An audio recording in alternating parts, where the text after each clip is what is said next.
we have discussed about the properties of the solution, few examples of the solutions, that is, but we have already discussed about the sodium chloride in water, it's a solution. Now sugar and water is a solution.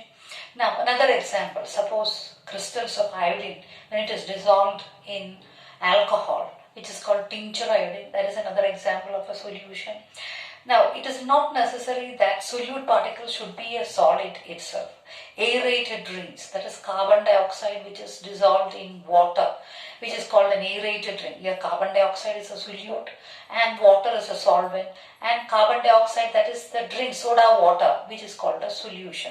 And air is also a mixture of different gases like oxygen, that is 21%, and nitrogen, which is 78%, is a mixture.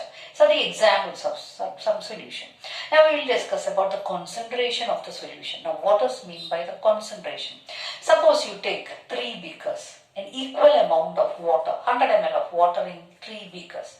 Now 1 beaker you add 1 spoonful of sodium chloride or any salt.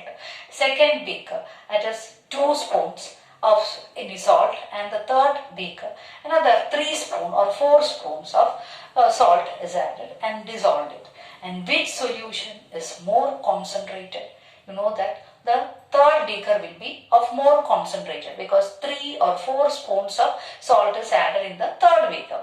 Now that solution is called the concentrated solution, and the first solution we add 1 spoon of salt in the water, which is called a dilute solution.